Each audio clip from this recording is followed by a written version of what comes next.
بسم الله الرحمن الرحيم. الحمد لله رب العالمين، والصلاة والسلام على سيد الأنبياء وخاتم المرسلين سيدنا ونبينا أبي القاسم محمد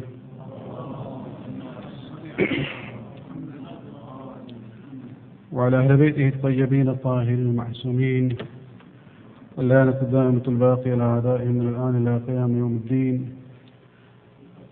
أما بعد, sisters and brothers in Iman, Assalamu alaikum. This is the fourth session of the 10 gatherings that we inshallah plan to have about the concept of Imamat, gradually moving from Amir al-Mu'mineen to reaching to the last Imam. We looked at the Imamat of the fourth Imam, Imam Divinely-ordained alayhi salatu wassalam, last week, and we discussed in length about the so-called problem of the Kaysaniya subsect of the Shias. And we saw that it's actually more a myth created in order to show that among Shias in the majority there was no clear concept of Imamat, and at every stage of the change of Imamat from one to another there was divisions within. Unfortunately, many of the writers also, even the Shia writers sometimes, do not take into consideration the role of Ibn Umayyah and Al-Zubayr in dealing with the uprising of Mukhtar and his connection with Ahlul Bayt, especially his connection with Muhammad Hanafiya. And because of that closeness, they wanted to put down this the image of Mukhtar and his uprising. So this whole story was basically concocted. Remember that at that time, as I said, that Imam Zainul-Abidin was not in a situation where he would come out openly and say something. And the senior most member of Ahlul Bayt, as far as age is concerned, was Muhammad Hanafiya. And there is nothing wrong in putting somebody else in front about a socio-political issue.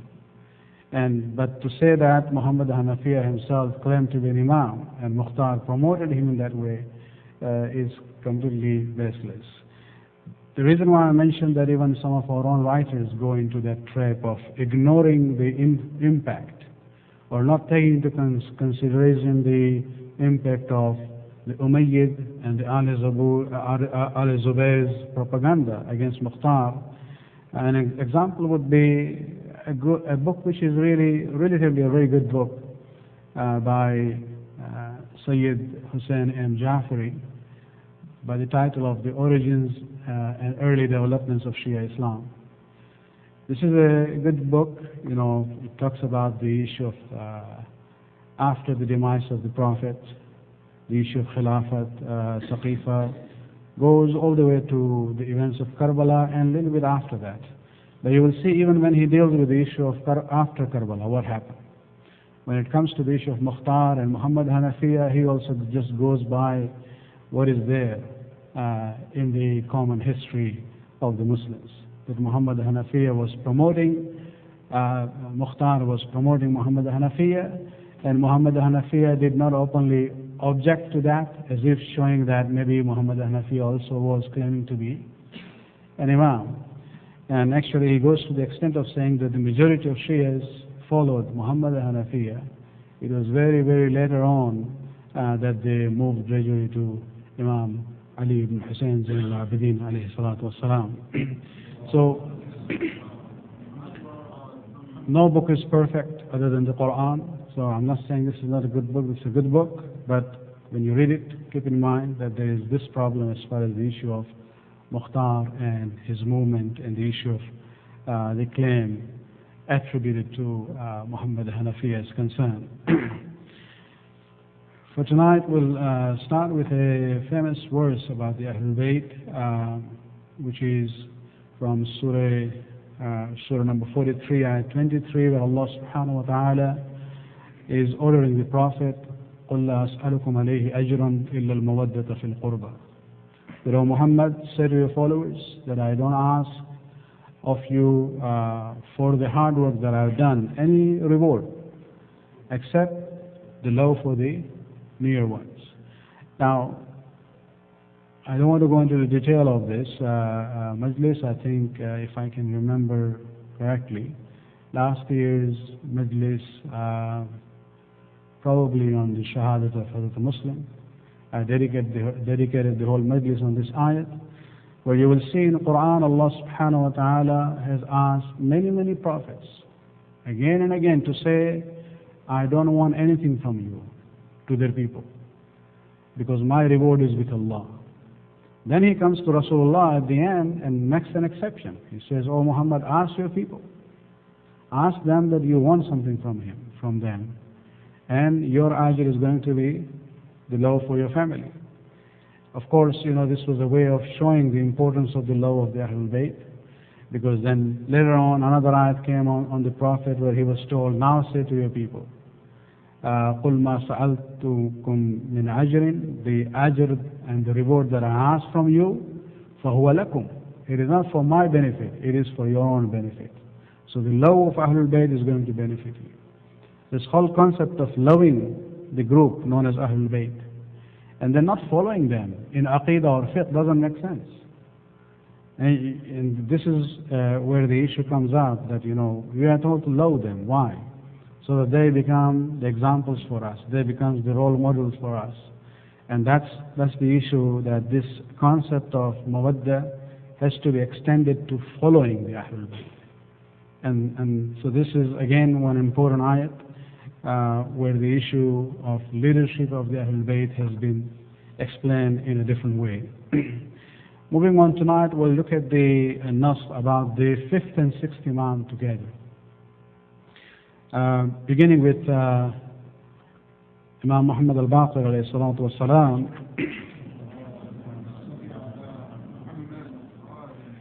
I'll start again. This is interesting. We still have been going back to this wasiyat of Imam Ali, quoted in Usul Kafi, witnessed by Sulaim bin Qais. Remember where after the Zarbat, before the Shahadat, he makes the wasiyat, where Sulaim bin Qais says, Amir al-Mu'minin gathered his sons, including Muhammad Hanafiya, and the chiefs of the Shia community in Kufa, and all the other family members were there, and he made this will of appointing his son Hassan, with the instruction that after him he has to appoint Hussein, and then instructing Hussein that after you will appoint your son Ali Zain al-Abidin, who was already born at that time in Kufa. Then we see, even when we talk about the fifth Imam, we come to the last part of his wasiyat, in the same narration where Amir al-Mu'mineen then he turned to his, then he took the hand of Ali ibn Hussein and said to Ali ibn Hussein, Ali is saying, that the Messenger of Allah commanded you to hand it over to your son, Muhammad bin Ali, and to extend the greetings of the Messenger of Allah and me to him. So Muhammad al-Baqir is not yet born, but Ali is saying that, when your time comes, at the end, you hand over the wasiyat to your son Muhammad and convey him my salam and this salam of Rasulullah sallallahu alayhi wa sallam. Of course, this will be the last time we are going to this wasiyat, because it covers Imam Hassan all the way to Imam Muhammad al-Baqir alayhi salatu wasalam. The second important wasiyat of this kind, or a nas about the fifth Imam, would be the famous narration that we had already used once from Jabir bin Abdullah Ansari. Jabir bin Abdullah Ansari is the longest living Sahabi of Rasulullah. He died in the year 74th or 78th after the Hijrah. And there is no Sahabi who lived that long. He died before the wafat of the fourth Imam. And during his old age, he used to sit down in Masjid al-Nabi And he used to say, Ya baqir al-ilm, Ya baqir al-ilm, calling someone. And people used to say, oh, you are talking nonsense. You become old, these are ideas are coming to your mind. And he used to respond by saying that, no, I'm not talking nonsense, but by Allah, I heard the Prophet saying to me. And then he makes this narration. Now, even this issue of Jabir at the old age, sitting in Medina, regularly sitting alone there and saying, Ya baqir al-ilm, Ya baqir al-ilm, was actually a way of letting the people know. This was one way of, to draw the attention to this issue. Because people will come to him and say, what is happening to you? You are the only living Sahabi, we respect you, but you have become very old now. And this is where we see that, he tells the people that, no, the Prophet has told me, إِنَّكَ سَتُدْرِكُ رَجُلًا مِنِّي. You are going to surely meet a person from me. Ismuhu ismi, his name will be same as my name, wa shamailuhu shamaili, his physical features will be like me. Yabquru al-ilm baqara. He will dig out the knowledge the way it should be dug out. Means he will have this opportunity to spread the knowledge that Allah subhanahu wa ta'ala has given to him through me and the awsiya who will come after me. And so this is predicting the situation where Imam Muhammad Baqir alayhi salam will get that opportunity. Even Jabir now is being told, and this is again part of ilm al-ghayb. Rasulullah is telling Jabir that you will live that long, that you will witness, one of my descendants by the name of Muhammad. And we are told that Jabir one day happened to see the Imam, and he realized that this is the child. And so he said, "Oh child, come forward." And Imam moved forward. Then he said, "Go back." He wanted to see the style of walking, whether it is similar to, one of the shama'il of Rasulullah or not. And he says, "By Allah, these are the features of Rasulullah." Then he said, "What is your name?" And he said, "My name is Muhammad. Muhammad bin Ali bin Hussein." And that is where Jabir moves forward.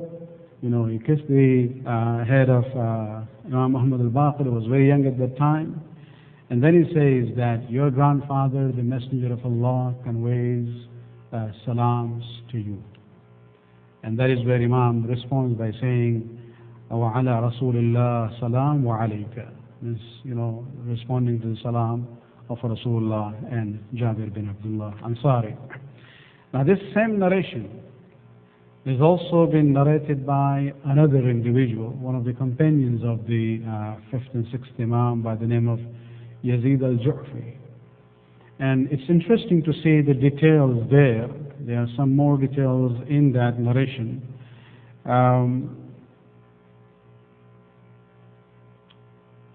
After asking Imam Muhammad al-Baqir, to come forward and to go back, then he says that, Allah, the Messenger of Allah has basically conveyed the salams to you.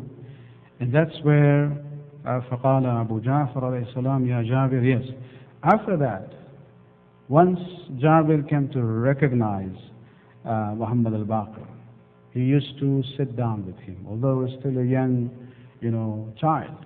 He used to sit down. فَسَأَلَهُ مُحَمَّد بن علي عليه السلام عن شيء.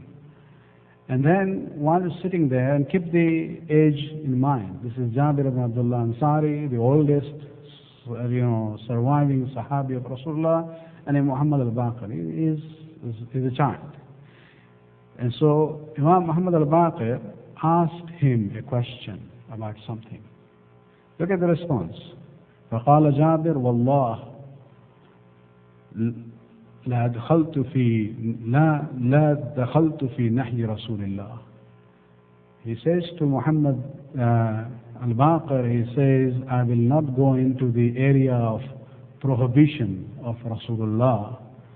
because the Prophet told me, أنكم أئمة الهدى من أهل بيته بعده, because you are the guides and the imams and the leaders from his family after him. وأحكم الناس صغارا وعالم الناس كبارا. You are the most wise even when you are young, and you are the most learned when you are old. And so the Prophet told us, لا تعلموهم فإنهم أعلم منكم. Do not try to teach the Ahlul Bayt, they are more learned than you.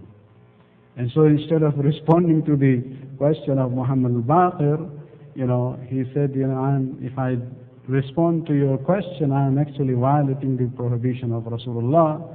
That's where Imam Muhammad al-Baqir, still very young, says, صدق جدي صلى الله عليه وآله وسلم, that yes, my grandfather has said true, إني أعلم بما سألتك عنه.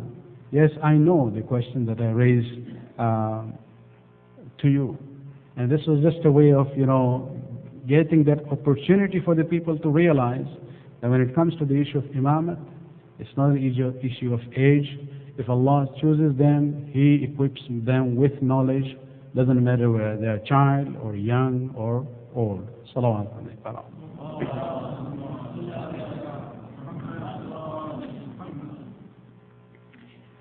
The same narration again from somebody else, and there's a purpose I'm doing this tonight. This is from Zayd bin Ali. Zayd bin Ali bin Hussein. Imam Divinely-ordained had a second son. After Imam Muhammad al-Baqir, the younger one was Zayd. And this is a narration of Zayd, who again was a witness of Jabir bin Abdullah Ansari, meeting Imam Muhammad al-Baqir in his house. And, I'll just leave the initial meeting, what he said, but there's some addition to this, where Zayd bin Ali says that I was with my father Ali ibn Hussein Zayn al-Abidin when Jabir bin Abdullah Ansari came, and he was talking to my father. When my brother Muhammad, came from one of the rooms, and Jabir looked at him, and then, the conversation went on. And then after Jabir conveyed the salam of Rasulullah to Imam Muhammad al-Baqir, then he started talking to Imam Zayn al-Abidin. And Zayd bin Ali is now narrating this. He says, he turned to my father, Ali Zayn al-Abidin. Jabir turned to him and he said, إن رسول الله صلى الله عليه وآله وسلم قالوا لي يوما. One day the Prophet of Allah told me, يا جابر إذا أدركت ولدي الباقر فقرأه مني السلام. When you meet my son al-Baqir, convey my salams to him. فإنه سمي وأشبه الناس بي علمه علمي. His same name is mine, and he's very similar to me, and his knowledge is my knowledge, and his wisdom is my wisdom. And then, this is where we didn't see in the other narrations, where Jabir is continuing his talk with Imam Zayn al-Abidin, where he says, the Prophet said after that, سبعة من ولده أمناء معصومون أئمة أبرار. 7 of the descendants of Muhammad al-Baqir will be Omana, the trustees of Allah. They will be infallible, they will be imams, they will be the good ones. وَالسَّابِعْ مَهْدِيهُمْ. The 7th of his descendants will be their Mahdi. الَّذِي يَمْلَأُ الدُّنْيَا قِسْطًا وَعَدْلًا. Who will fill the earth with justice and peace. كَمَا مُلِئَتْ جَوْرًا وَظُلْمًا. Just as it would be filled with injustice and tyranny. And then, he goes on to say the Prophet recited an ayat about the A'imma in general. And so, the narration here, keep in mind that this third narration about Jabir bin Abdullah Ansari meeting Imam Muhammad al-Baqir is by Zayd bin Ali, the second son of Imam Zayn al-Abidin. It is important to keep it in mind at the end of our discussion. Moving on, there are other narrations also about Imam Muhammad al-Baqir, which was, according to Sayyid Murtaza Askari, he says this was an issue known to the people of Medina, that there was a sanduq, a box, that Imam Zayn al-Abidin had given to Imam Muhammad al-Baqir during his last moments. And his brothers basically asked for their share in that inheritance. And that's where Imam Muhammad Baqir says that this sanduq doesn't have dinar and dirham. These are all spiritual matters coming from one Imam to the other Imam. We go into the sixth Imam. The two narrations for tonight. One is from Imam Muhammad Baqir alayhi salam once looked at Imam Ja'far al-Sadiq and he said to the narrator, he says, do you see him? He is one of those whom Allah has described.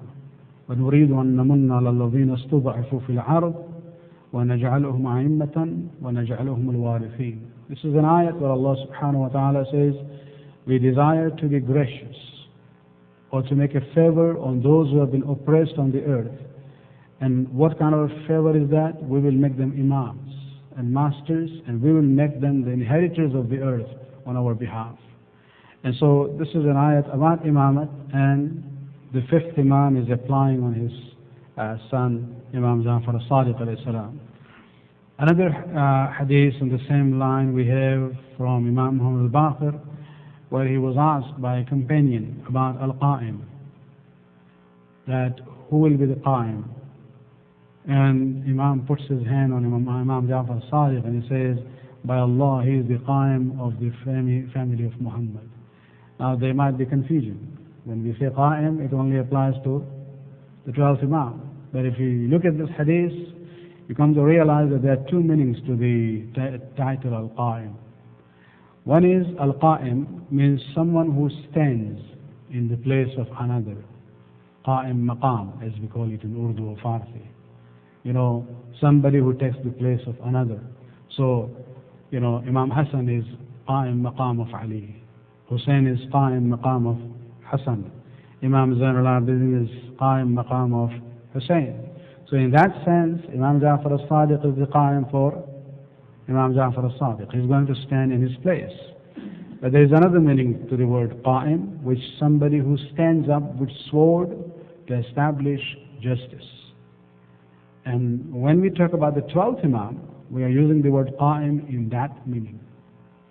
And so if you see this concept, you know, even one of our own individuals was written a thesis on this issue. He says, oh, you know, Imams describe others, all of them as Al-Qa'im, so there was a lot of confusion. Well, no, it was being used in two different meanings. For example, when you recite Zarat al-Waritha, what do you say? وَأَنْتَ الْبَرُّ التَّقِي الزَّكِي al-Mahdi. And I see some people even lower their heads, because whenever they hear the name of Imam Mahdi, but there, when you are saying Al-Mahdi, you are not referring to the 12th Imam. You are using that in the literal sense. Al-Mahdi means somebody who is rightly guided. So Imam Hussain alayhi salam also can be called Al-Mahdi in that literal sense. But then we also use the same title on a more technical meaning. Al-Mahdi means the Imam who will appear at the end of time. So it's not an issue of, you know, confusion. It's an issue of understanding the context where the word Mahdi or Qa'im was used. You know, Mahdi for Imam Hussain is in literal sense. When we use the word Al-Mahdi for the 12th Imam, it refers specifically to the Imam who will come at the end of the time. And even Sunnis, when they use the word Al-Mahdi, they refer to that technical meaning. But it doesn't mean you cannot use it in the literal sense for other Imams. All of them are Mahdi. And in that sense here, Qa'im also in a literal sense, every Imam is Qa'im in place of the one who came before. Now we come to the problems which took place, the divisions among the Shias after the fifth Imam. But before even I come to that group, and tonight we'll be talking about the group known as Zaydiyya. You see, after in the Shia history, you will see there were many social movements led by the Shias.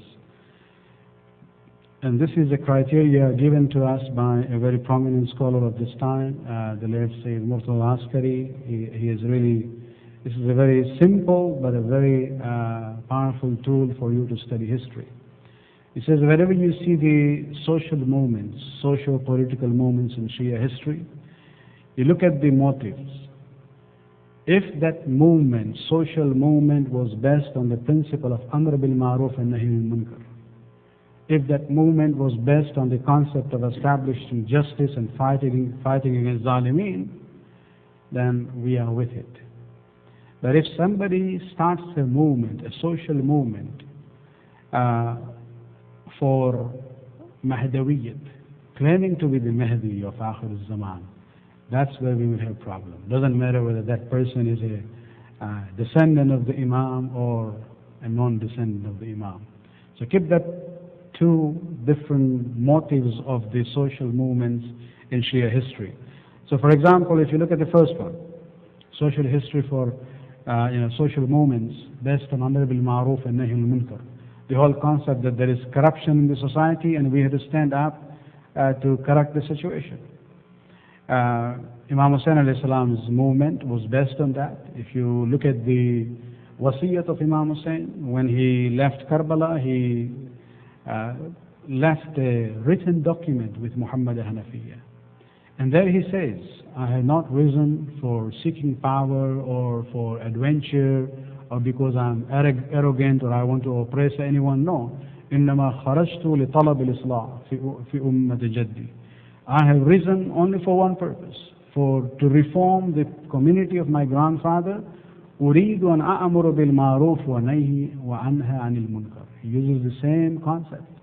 That what I'm doing is actually Amr bil Ma'ruf and Nahi al Munkar. So Karbala was based on that. The people who followed afterwards, Tawabin, was the same response to not being able to go and support Imam Hussain. Then you have Mukhtar, continuation of the same kind of a movement. And then you have Zayd bin Ali, the second son of Imam Zain al-Abidin. He also stood up for the same purpose. There was corruption, there was zulm. He stood up to fight against injustice. And then after him you have his young son, Yahya bin Zayd. And both of them were killed in the process, they became shaheed. But then on the other hand, you will see that there was a movement, almost at the same time, during the days of the sixth Imam, which was based on Messianic concept, that we are fighting for the emergence of the Mahdi, and a person was put forward. And this was headed by one of the descendants of Imam Hassan, by the name of Muhammad bin Abdullah, known as Nafs al-Zakiyya. His father was the one who promoted him as he said, this is the Mahdi that the Prophet talked about. And some Banu Hashim supported them, even Banu Abbas supported them, and they basically became the initial uprising against Banu Umayyah, where Banu Umayyah power came to collapse. But then the Banu Abbas, who were with Muhammad and Nafs al-Zakiyya, they basically seized the moment, took the power in their own hands, and very brutally suppressed the descendants of Imam Hassan.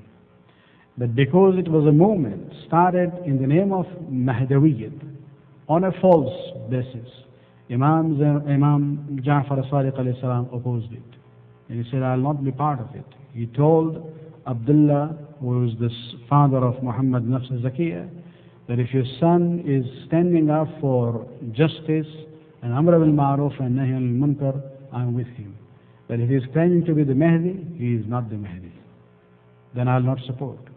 And so keep that in mind, that there were groups coming out, but you have to see, if it was a social movement, we don't have a problem with it. If it was a movement based on Messianic concept where the individual is claiming to be the Imam while he is not, then there is serious problems with that movement. In the light of that, let us look at a group which emerged after the wafat of the fourth Imam, known as Zaydiyya. Now, unlike Kaysaniya, the group we discussed last week, which we say really was more a myth, By the time of Sheikh Mufid, who lived soon after the beginning of the Ghaibat al-Sughra, there was no Kaysaniya existing at all. He talks about it in his book. He says, I haven't seen anyone following the Kaysaniya madhab. So they are not there.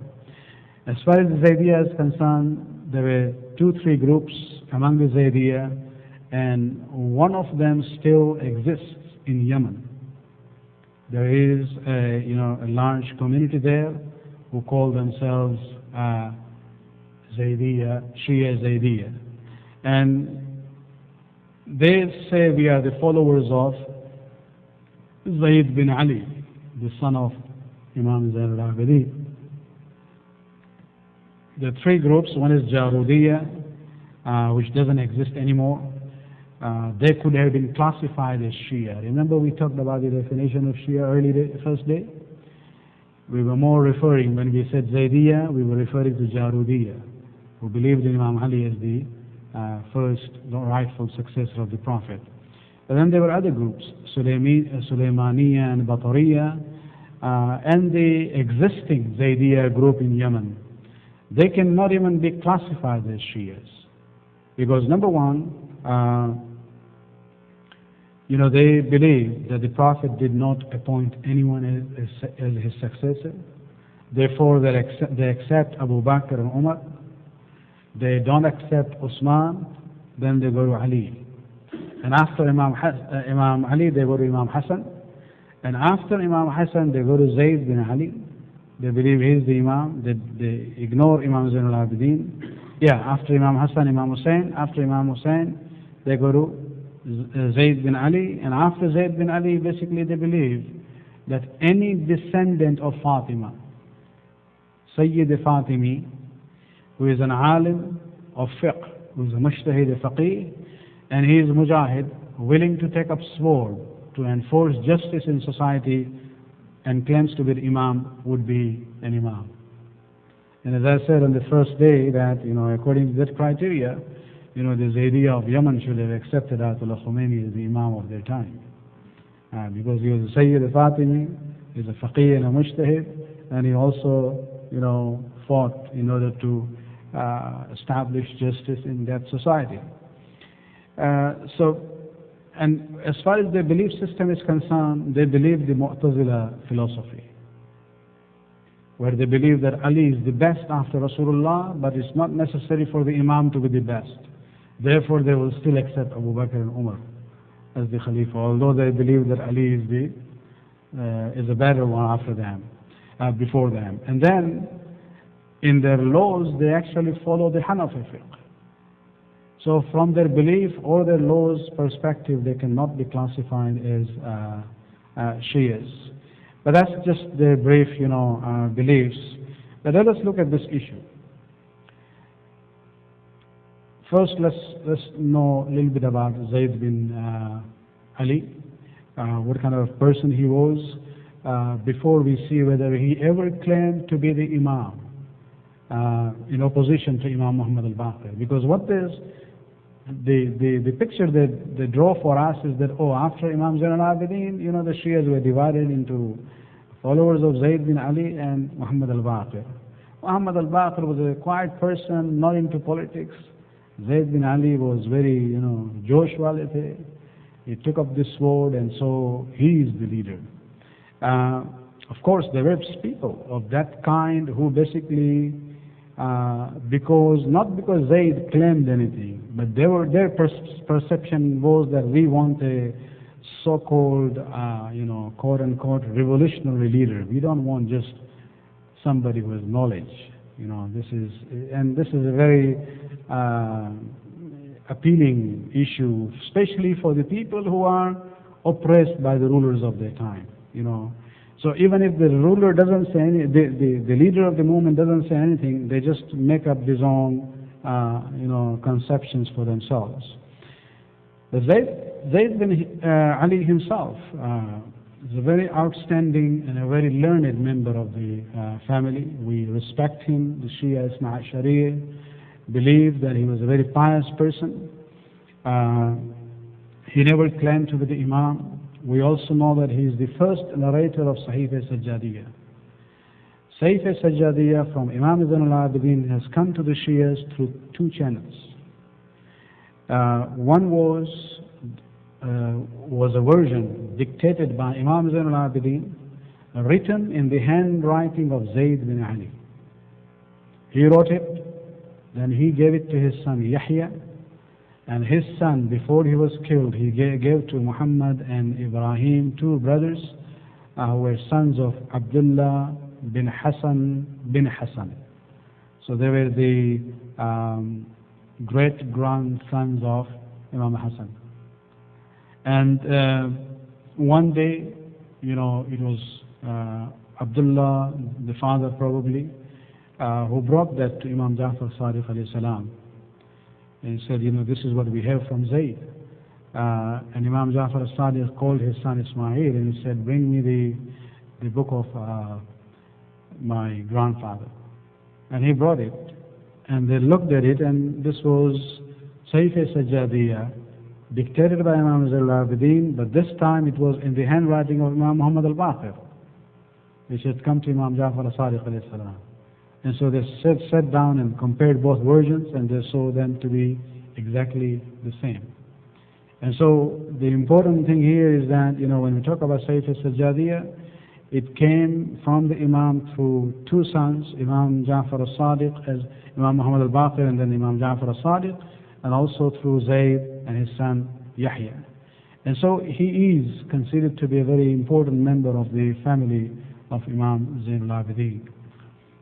Zayd led an armed uprising against Hisham bin Abdul Malik, the Umayyad Khalifa of the time, and he was calling the people for justice. He stood up for justice, and his slogan was not that I am the Imam. He said, I am fighting for Ar-Riba min Ali Muhammad, for a leader who is acceptable from Ali Muhammad. So he was not basically projecting himself. He was talking about Imam Muhammad al-Baqir. And but eventually he was betrayed by the people in Kufa. After his people were killed, you have at the age of 42, Zayd bin Ali was captured by Yusuf bin Amr al-Thaqafi in Kufa, and after being killed, he was buried by his followers and his supporters. But they even took out his body from the grave, put it on the cross. For 4 years it was staying there on the Salib, crucified, and then they took it down and burned it completely. And therefore we don't have any shrine of Zayd Shahid, rahmatullah alayhi. And so, he was somebody who really stood up for justice and for the cause of the Allah subhanahu wa ta'ala. And there is no way that we would believe and accept the concept that he was the one claiming to be the Imam of the time. If you look at this chart here, you will see Imam Zainul Abidin at the top, then the two sons, Muhammad al-Baqir and Zayd bin Shahid. Of course, they are from different mothers. Zayd al-Shahid's mother was from India, actually specifically from the province of Sindh. Sindh is the border province between Persia and Iran, or India at that time. And so she was a Sindhi slave girl, gifted to Imam Zainul Abidin by Mukhtar bin Ubaidullah Saqafi, and Zayd is the son of Imam from that Sindhi lady.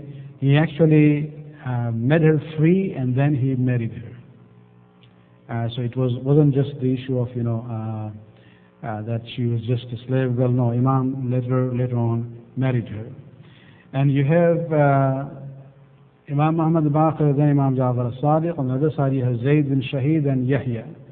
Yahya was killed at a very young age. If you look at his birth, it is 107th year, and he was killed in the year 125. Of course, in different areas. Zayd was killed in Kufa, and his son Yahya did the uprising later on in Khurasan, and he was killed there. but he was less than 20 years old at that time. And so both the father and son became shaheed in the way of Allah subhanahu wa ta'ala.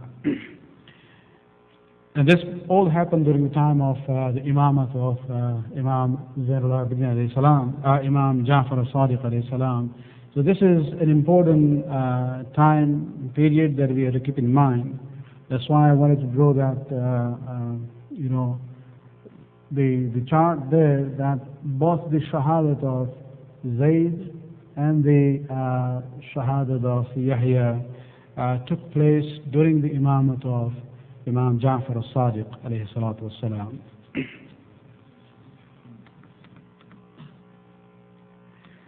Now, a few points about him. Number one, he never claimed to be an imam. He believed in the imamat of Imam Muhammad al-Baqir alayhi salam, and then the imamat of his own nephew, Imam Ja'far al-Sadiq alayhi salam. His slogan was very clear, that he is fighting for someone who is acceptable from the Ali Muhammad. And remember, I told you that in the third narration of Jabir bin Abdullah Ansari about Imam Muhammad al-Baqir alayhi salam, the narrator is Zayd bin Ali himself. So he was there inside the house when he saw Jabir bin Abdullah coming and conveying the salam of Rasulullah to Imam Muhammad al-Baqir. So there can be no basis to say that Zayd, being such a pious and upright person, seeing all the signs, and the will that his father has made, he would oppose his brother. This is not acceptable at all. Not only that, we know that after the wafat of Imam Muhammad al-Baqir, he even recited some poetry in which he praised Imam Muhammad al-Baqir as well as Imam Ja'far al-Sadiq alayhi salam. For example, one line of his poetry was, Aba Ja'far al-Khair, Anta al-Imam. O the father of Ja'far, referring to Imam Muhammad al-Baqir. You are the best one. Anta al-Imam, you are the Imam. And then he says, referring to Imam Ja'far al-Sadiq, Wa anta al-Murja li balwa ghada. And you are the shelter for the problems of tomorrow, referring to the day of Qiyamah. So he has this belief in both his brother as well as his nephew. There is no conflict in the family at all. And we see that Imam Ja'far al-Sadiq alayhi salam, when he was told about the shahadat of Zayd bin Ali, his uncle, he really cried, felt very sad, and people used to come in Medina to the sixth Imam to pay condolences on the shahadat of Zayd bin Ali. So there was no conflict between the uncle and the nephew at all. There's one narration where somebody asked Zayd that, what is your opinion about Imamat? And he says, في كل زمان رجل من أهل البيت يحتج الله به على خلقه. At every era there will be somebody from our Ahlul Bayt who will be the Hujjat of Allah on the people. Hujjatu zamanina ibn akhi Ja'far bin Muhammad. He says the Hujjat of our time is my nephew Ja'far bin Muhammad. La yudillu man tabi'ahu. A person who follows him can never be misguided, and this person who wala yahtadi man khalafahu, and the person who opposes him will never be rightly guided. And so his statements are very clear about supporting the fifth and the sixth Imam of the Isna Sharia. Since I mentioned this book of Sayyid Hussain Ja'fari, and I comment about it on the issue of Mukhtar, sometimes even some very senior most ulama also have, in a way, their pen has slipped off. As we say it in Urdu, qalam mein khata ho gayi. Not intentionally, they are very great ulama. You have Allama Tabatabai, and this is, I'm reading from a response to a question I had written on the Alim's network of Al-Islam website on this issue of Zaydiyya and Zayd bin Ali. And this is something I wrote in 1997. Let me just read to you, after quoting Sheikh Mufid, that Zayd bin Ali never challenged the Imamat of Imam Muhammad al-Baqir or Imam Ja'far al-Sadiq.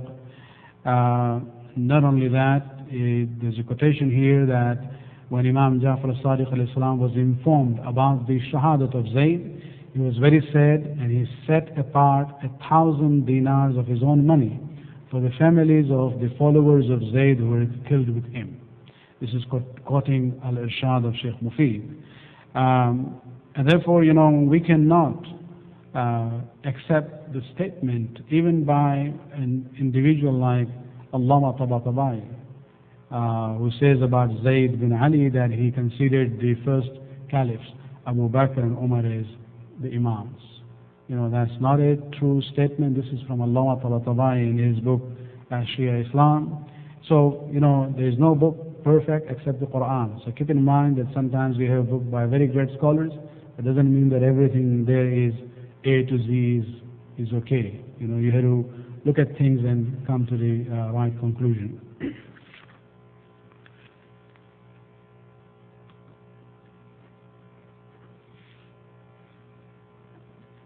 When we look at this issue of Zaydiyya and the issue of Kaysaniyya, this is again an issue we'll inshallah be talking about the 7th Imam next week. I think next week we have a majlis on Wiladat actually on Wednesday, so the class will be moved to Tuesday for next week. I think the circular will go out, and we will see. Let me just summarize that from the time of Amir al-Mu'mineen till the Imamat of Imam Jafar Sadiq alayhi salam, although the Imams faced the era of the Banu Umayyah, still the possibility of doing wasiyat was there easily, relatively very easy. But from now on, when you talk about the Imamat of the 7th Imam onwards, you will see, although this is an era of Banu Abbas, so-called Hashimi kingdom, but it became so difficult that even for the Imams to make their will publicly known became very challenging and very difficult. And so next week we'll look at the Imamat of Imam Musa al-Kazim alayhi salam and linked with it with the issue of Ismaili Madhab as a subsect of the Shias, and how we look at this issue and what will be our perspective about the different branch of the Shiaism which went away from the Ithna Ashariya. Any question for tonight?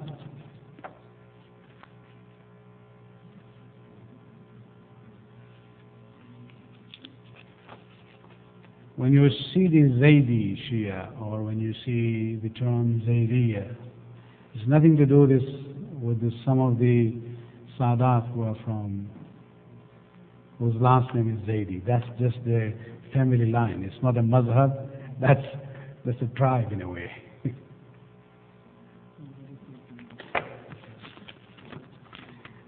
Let me just make one comment here about, remember Muhammad Nafs Zakiyya, the social movement where this individual, a great grandson of Imam Hassan, claimed to be the Mahdi, and then he was killed by his own supporters of Banu Abbas. This is where we have to see that, you should not, this is where we say, it's not the matter of Josh, it is the matter of Hosh. You don't just get emotional about things. You have this situation of Banu Umayyah here, Banu Abbas here, and Ali Muhammad on the other side. And both are troubled with Banu Umayyah. Banu Abbas also have their own movement going on, but they don't have that credibility. They are seeking credibility from Ali Muhammad. They are both Banu Hashim, but they don't get the credibility. The Imams from Ali Muhammad don't support them. So they find some other members of the same family. That's where they come to the descendants of Imam Hassan. And that's where, Muhammad Nafs Zakiyya is basically carried on with this concept, yes, that I'm the Mahdi. And it was more his father's doing, actually, who started projecting him that, his name is Mahdi, his name is Muhammad, and so he's the and the father is Abdullah. Remember the similarity in the name? Muhammad bin Abdullah. He says the same name as Rasulullah said his name will be same, and his father's name would be same. So he's the Mahdi. And this Abdullah is the grandson of Imam Hassan. And also from mother's side, grandson of Imam Hussein. Hassan Musanna and Fatima bint al-Hussein. Their son is Abdullah. He is the one who is now projecting his own son as the Mahdi. And that's where we have to see that, you just don't go and support others because you have a common enemy. That's where Imam Jafar Sadiq was saying that these people on this side are not with you. Although we don't like them, but we will not support them. And this is where Imam kept himself away from this political movement, which was against Banu Umayyah. Not that he supported Banu Umayyah, but he did not agree with the motivations of Banu Abbas. And eventually, because of that, the descendants of Imam Hassan, the children of Muhammad Nafs Zakiya and his brothers and their children, were all forced to flee from Baghdad and Medina.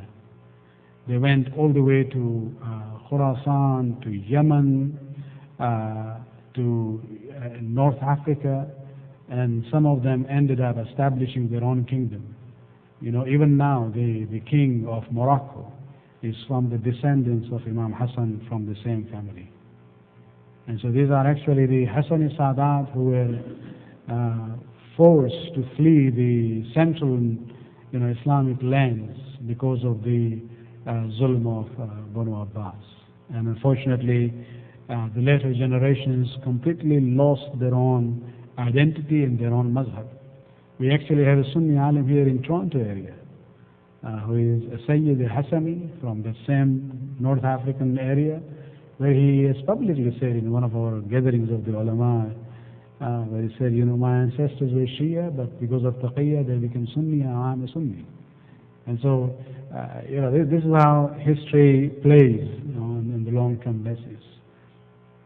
And so the issue is you don't go just with so-called, Josh and, all the time revolutionarism doesn't work. You have to use your wisdom also and look at the future and then move in the right way. Probably, just to give an example would be when the Americans went into Iraq. You had Saddam there. The Shias didn't like him. The Americans later on didn't like him. Initially they liked him quite a lot. And so the issue was, should the Shia go and support the Americans? Well, there were many people who were saying, why not? You go there. And this is where people are, Ayatollah Sistani said, don't get involved between this and this group. Let the Zalim deal with the other Zalim. You stay away. Because you want him to go down, but you don't even trust the motives of this other group. And so you just let things go, and until when the time comes, you take the opportunity. But you don't end up supporting one Zalim because of putting down another Zalim. بسم الله الرحمن الرحيم ربنا آتنا في الدنيا حسنة وفي الآخرة حسنة وقنا عذاب النار برحمتك يا أرحم الراحمين